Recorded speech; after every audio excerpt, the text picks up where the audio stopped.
One of my favorites that I recommended a lot last year was the Magic 5 Pro for an all-rounded flagship that really had no weaknesses. It's a great phone. Now we've got the Magic 6 Pro here, and it's the same story again, that this has really, I don't see any huge weaknesses at all. It's a very well-balanced, well-rounded flagship phone, as you'll see in this review of it. So we've got an excellent build quality, 80 watt wired charging, 66 wireless, Snapdragon 8 Gen 3, and the camera's on the rear, so there's 3 of them there, 180 megapixel zoom camera, which is 2.5 times optical.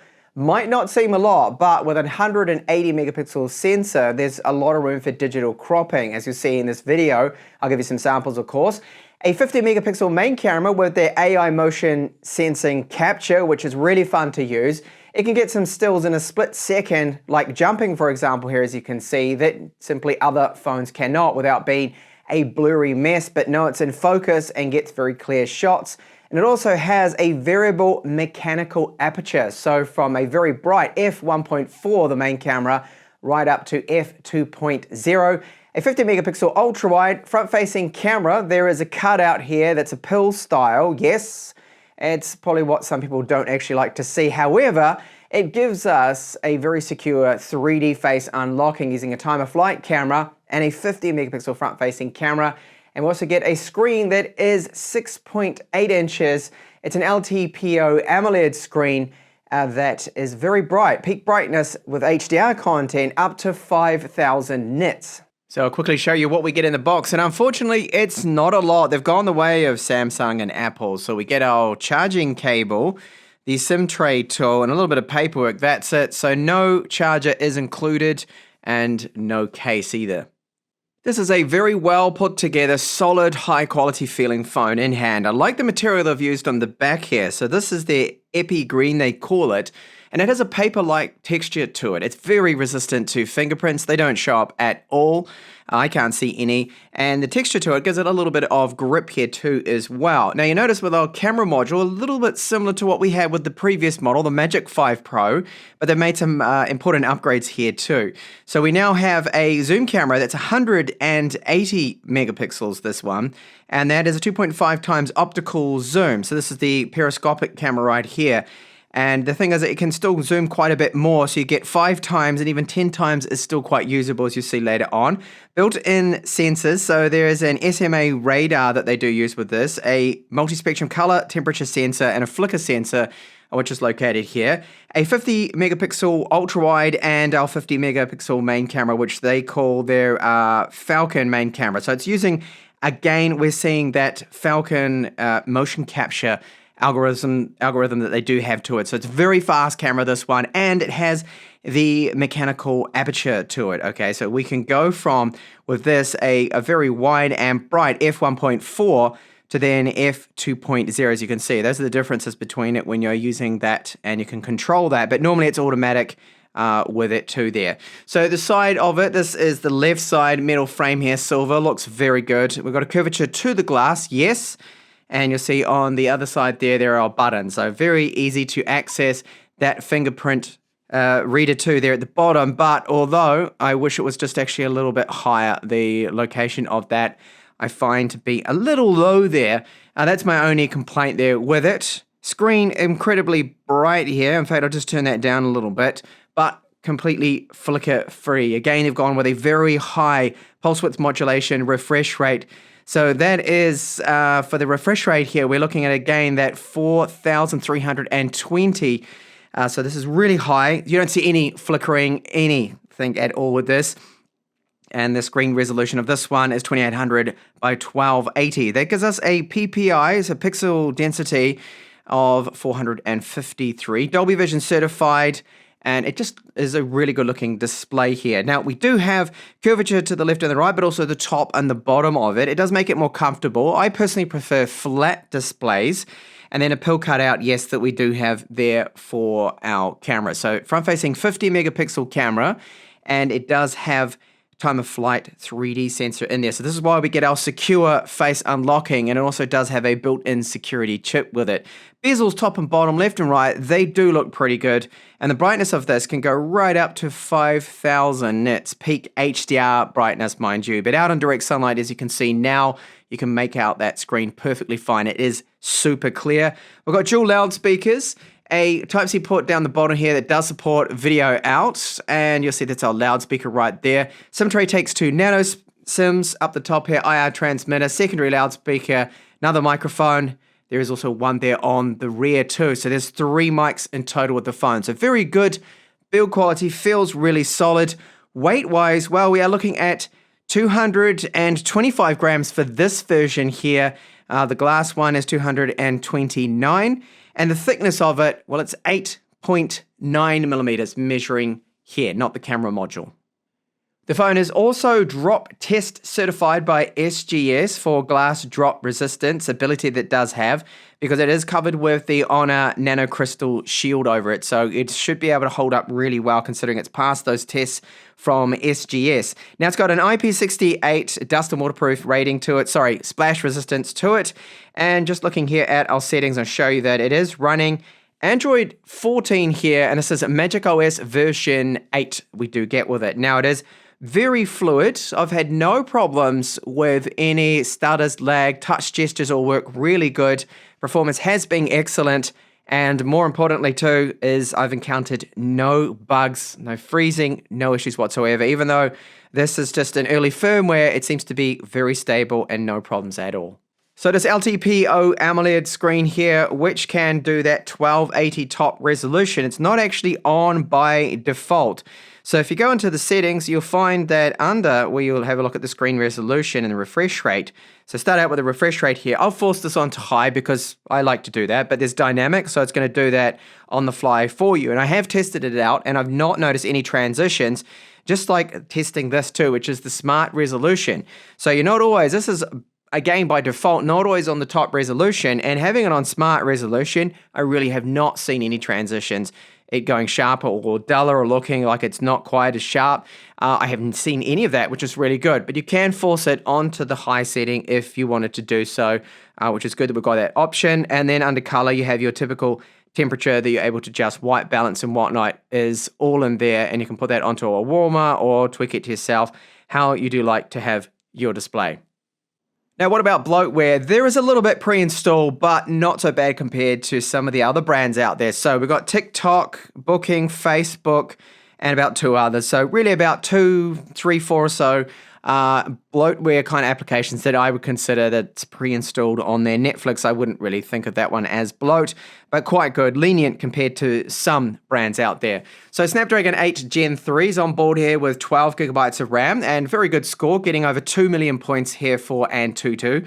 Bear in mind that my Samsung Galaxy S24 Ultra gets about 1.6 to 1.7 million points. This is performing better than the supposedly slightly overclocked Snapdragon 8 Gen 3. So it is doing well here, good performance, no complaints out of me, just like the internal storage. Very quick, almost 4,000 megabytes per second reads there for sequential with the storage test here using Antutu again. And look at those excellent random access reads and writes there. So very good performance out of the internal storage. So does it throttle? Yes, like all the other Snapdragon 8 Gen 3 phones, flagships I've been testing out. Unless fan cooled, they're all going to throttle quite a bit. So it's just over 30%. The performance drops off and you can see it holds it. However, from about the 6-minute on mark, it just continually holds that same constant performance, which is good, which is the 3,500 for the lowest loop score. And it gets a little warm, and I'll talk about that later on with the gaming too as well. So the performance here is good. Is it the best? And does it throttle a bit? Yes. There's a little bit of throttling, of course, but I found that this chipset, the Snapdragon 8 Gen 3, is very hot. So I expected this kind of result out of it. And you'll see other flagships do the same. So what about long term? What about those temperatures? Well, it gets up to 45 degrees, and that's if you're running it for a long time. And this is about the same temperature I've seen too when gaming for long extended periods. So if you play Genshin Impact, a very demanding game, for an hour, it will get up to about 45. The frame around the phone, I've noticed that, and on the back there too as well. Battery life, well, I lost there, you can see 11% during that test there. It does have a Widevine level 1 cert, I would expect this, so Netflix is in full HD, of course, Amazon Prime Video, which is great, and you've got the HDR support there too with it. Camera 2 Pro, so if you did want to test out Gcam ports, open camera, we've got level 3 access with all of those cameras, which is good. However, I don't really recommend it, especially with this phone here, that the stock camera app gives you the best results, and you also have that Falcon engine with the motion sensing, motion capture too as well. You don't get that with third-party applications. Battery life, so managed almost 9 hours here with a PC Mark fixed test. You can compare this to other flagships that I do test out. It's an okay result. It's not the best I've seen, but forcing the phone to the max resolution and the 120 Hz refresh rate, this is actually quite good considering I was running the top end for the screen there, the highest refresh and the resolution. It does take more of a toll, of course, on the battery. Now, if you put it to smart on both of them, dynamic refresh rate and smart resolution, you will have a better score than this. Charge time, using a charger that I do have that supports their supercharge. So that's at the 80 watts we get wired. You get 66 wireless, also very good. It took only 35 minutes to go from 8% to 100. That is an excellent result. And you can see here the estimated capacity. That is normal. It's always going to be slightly lower, but just kind of ignore that. Don't really focus on that because it's not normally accurate there, but it is a 5,600 milliamp hour battery, so slightly larger than what other brands are offering, which is typically now 5,000 milliamp hours as standard.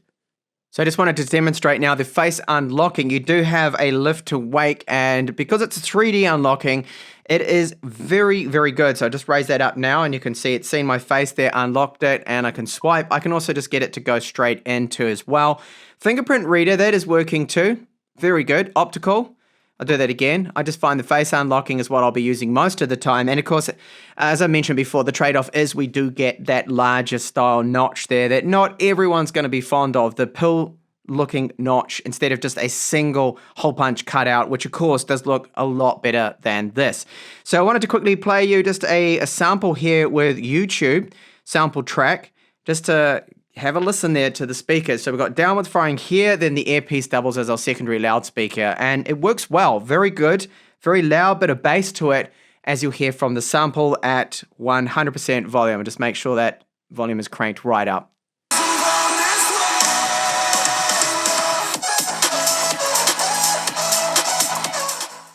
Now the gaming performance is excellent. For a Snapdragon 8 Gen 3, it pretty much doesn't get any better than this unless you have a fan-cooled phone. So eventually, around about the 6-minute mark, it heats up a little and the chipset is throttled as a result, okay? Just like what we were seeing with 3D Mark, that it will get warm. It gets up to about 45 degrees, 46 around the frame of the phone for gaming for long extended periods. You will notice that.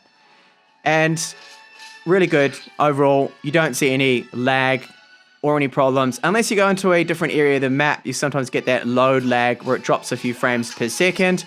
And it really doesn't get any better than this unless you go over to a dedicated fan-cooled gaming phone. The Red Magic 9 Pro is one that I do recommend if you want the absolute best for gaming performance. There's a review on the channel too of that phone if you're interested. But this still is really good as any other Snapdragon 8 Gen 3 flagship when it comes to gaming performance. Moving over to the Magic6 Pro's cameras. So the front-facing cameras here, we do have 4K video, 4K 30, 4K 60, and it's not so wide as it is with the photos. You get like ultra-wide photos with these front-facing cameras, but for video, because of the electronic image stabilization, it does crop in a little bit. Now the audio bit rate, that's 256 kilobits per second, which is a good bit rate there for audio. Rear cameras. This is 4K 30, we have 4K 60. We do not have, like some other flagships, 8K video, unfortunately.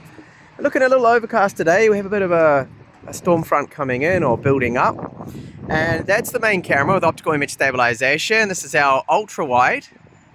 So it fits a lot more in the shot clearly. Stabilization is electronic. Go back to the 1x camera. You can see that transition clearly. And this is now our zoom camera looking at the castle of Denya. Let's take a look at our stills now. So portrait photos, this is just a normal selfie here to start with. It's quite wide, and then portrait you see crops in a little bit more, but good stitching. I like the details we're getting from that front 50 megapixel camera. Rear portrait photos, so these two here of my daughter look very good. I like them, I think they're pleasant.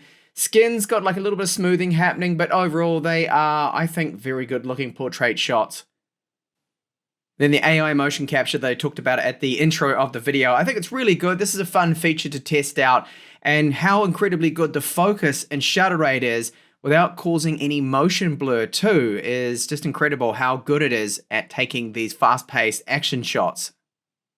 The main camera handles bright colors particularly well. You can see all the different shades of red here, no real clipping, and even in direct sunlight handles it good. Lots of detail captured here, and I do like the background blur from the main camera. Zoom shots, well, they do look good. This first up is just the main 1x camera to give you an idea. This here is 5x with a 180 megapixel zoom camera. I then take that up to 10x, and even though it's just 2.5x optical periscopic zoom, it still looks good at 10x. This shot of Vera here is another 10x shot. It looks perfectly fine, definitely usable, and when I crop in now 200%, lots of fine details are captured. This shot here, this is taken at 20x. At first glance may look good, but when you crop in, you can see that there's a bit of fringing happening and the image quality is definitely starting to break down. So from about the 20 zoom times level onwards, you start to lose that quality. Macro shots do look good.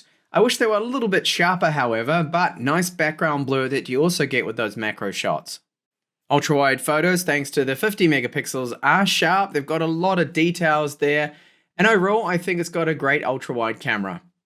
Finally, low-light photos, well, they don't disappoint. We've got that very bright mechanical aperture fully open at f1.4. Really does aid to let in more light, so low-light performance is great. And remember, later that lens can also go to its second stage, which is the more closed f2.0, which would be more in daylight. But for low-light, that's fully open, of course, and great-looking photos all around. Very good cameras with the Magic6 Pro. So for me, Honor has really done it again. This is another very balanced, well-rounded flagship phone, and that's really what you want. You don't want a phone that has this great weakness to it that would make you maybe avoid it. It's got a bright, brilliant screen. The UI is very fast and smooth, great performance, games really well, excellent set of cameras, and of course that AI motion sensing capture that it does have is absolutely fantastic if you like to take some different shots, and it just means anything that's moving, it can get a really good still of that, where other flagships simply just can't even do that at all because they don't use that system. And then it's a very bright camera as well. That f1.4 is great to have with the mechanical variable aperture, so it can open right up, and that's how it gives us such a bright and fast lens there too. Good ultra wide and good front facing camera. The only downside to this phone really is the pull style notch to it. Yes, it's not the prettiest. I'll admit there that I would have preferred just a single cutout, but then again, we're gaining, of course, the time of flight sensor, that secure 3D face unlocking. It's got its own dedicated security chip to it as well, and front facing footage with that camera is very good. Build quality as well, the frame, everything. Excellent sounding loudspeakers, great charge time that you can fully charge it in 35 minutes at 80 watts. But of course we don't get a charger included in the box, unfortunately, or a case. So some very minor downsides too, and otherwise really good all-rounded flagship phone here from Honor, the Magic 6 Pro. Thanks a lot for watching this review.